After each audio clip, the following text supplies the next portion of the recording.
Let's dive into triangle pose today. We teach it often, and it's one that can really highlight how different each body is in its structure. Outwardly, I think this can look like a really simple pose, but there's a lot happening in the shape. One big question we ask here is, what does the hip stack mean? And what is it doing in each body? So we'll break it down. We'll look at the foundation and the alignment of the legs, the hip stack and what that actually means, creating length in both side bodies, and then common patterns to notice when you're teaching. At the end, as usual, we'll talk about some simple cues that you can bring to your teaching and to the mat. So let's go feel it in our bodies on the mat. Okay, triangle pose in the body.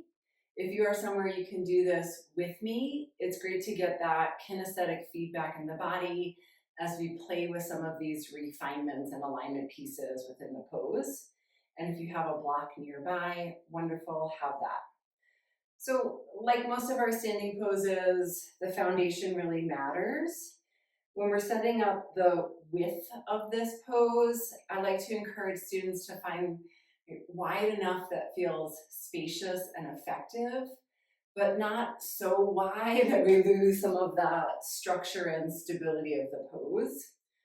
Back when I was a student of Anusara, we often used to set up standing poses starting from here, facing the long end of the mat with arms out wide, with that general guideline of outer ankles underneath the wrists.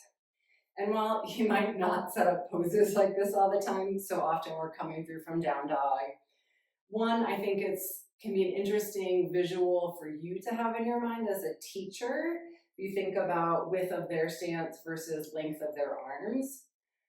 Also, you might play with teaching it this way on occasion, so students just have that landmark in their body and can play with it from there. Okay, so from here, from the front hip, external rotation of the front foot, so toes are pointing forward. And then internal rotation of the back hip. And so I slide the back heel back or the back toes in a few inches. And from the hip and the inner thigh, we find that internal rotation. So then just pause here. Notice where your hips are. When we set up that internal rotation on the back leg, in many bodies, then that hip is moving forward a little bit more towards the front of the mat. Really different than hips square to the long end of the mat, which is sometimes the language we use in this pose. I know I'm guilty of that myself when we talk about squaring hips and shoulders to the long end of the mat. But this matters a little bit more in triangle pose than it might in like warrior two or side angle, because this pose has so often been cued to keep our body between two panes of glass. It's kind of a funny cue when we think back. It's just what developed as this sensory way of keeping everything stacked as we come into the pose. And in the hips, that means that the back hip, we're aiming towards stacking over the front hip as we come into the pose. With that stack of the hips, imagining my body is between those panes of glass. For some bodies, that's great, right? We have the mobility, the range of motion in the hips to get there. For many bodies, either because of the bony architecture or the muscle tissue, the hips don't want to stack as we come in, right? And when we force that, we're actually giving a lot of compression on the front hip, which can just lead to some issues in the hip joint over time. It might feel okay the first 5 years of doing yoga, but what we're trying to give our students is freedom to work with their body in the pose. So we just notice, when we line up the pose, where do the hips sit? Does the back hip want to roll forward? and use that as information. That might be the structure of their body, and allowing for that space in the hip to roll forward a little as we come into triangle instead of forcing the stack of the hips. I think one of the biggest gifts we can give our students in this pose is a block. And offer it early as the norm instead of as the modification, because it's something that we can't, quote unquote, can't do. That support can give the hips a little bit more space. So as we're cueing this pose, a couple of things to think about, right? One, let there be that variety. The hips don't have to sit between two panes of glass. The back hip might roll forward a little bit. I also will intentionally, on occasion, teach the entry to this pose in that way.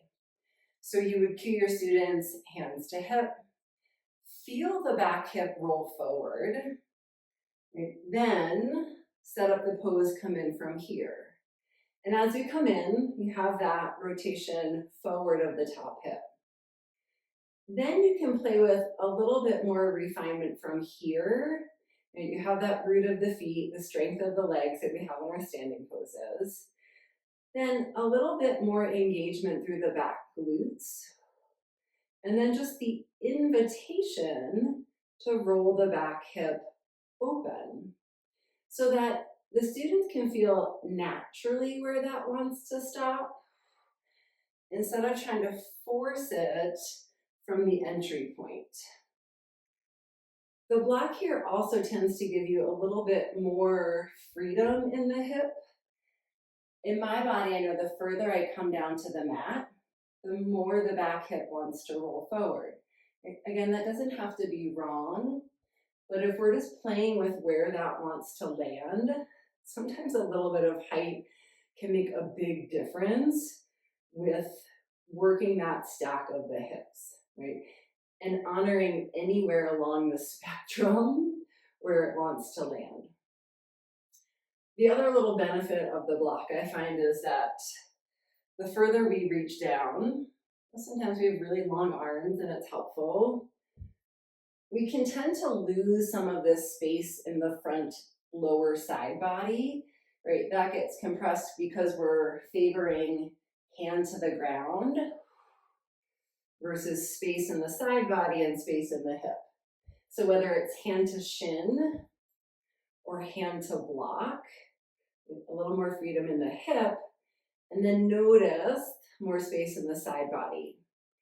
You might also invite students to lengthen from the hip to the armpit, more space there, or soften the front ribs towards the front thigh so that we have even-ish space in both side bodies, okay? So again, just hips, allowing for that variation in the hip joint. For some of us, that the back hip's gonna roll forward. For some of us, we will get that stack, back hip on top of front. Watch for it.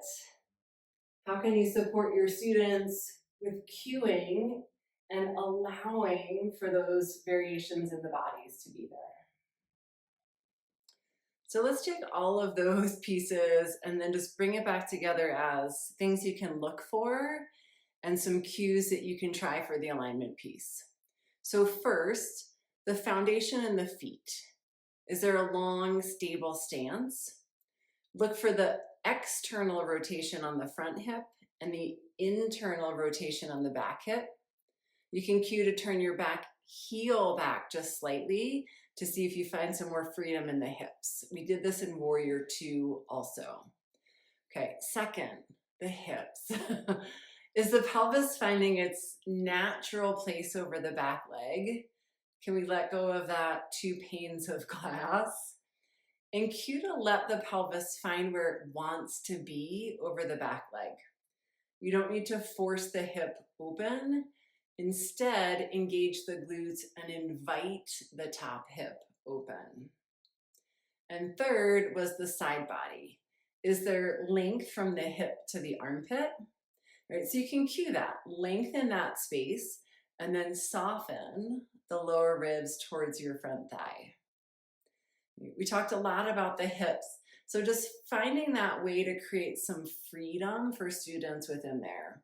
I think the more we understand what's happening, the more we allow the pose to take the shape that the body needs it for each student. And then we're not causing that compression on the hip joint over time. If these breakdowns are helpful, again, you can look for this full playlist and series in the Teaching Yoga Alignment. You can also subscribe to the channel. It really does help other people to find me as well. We'll see you in the next one.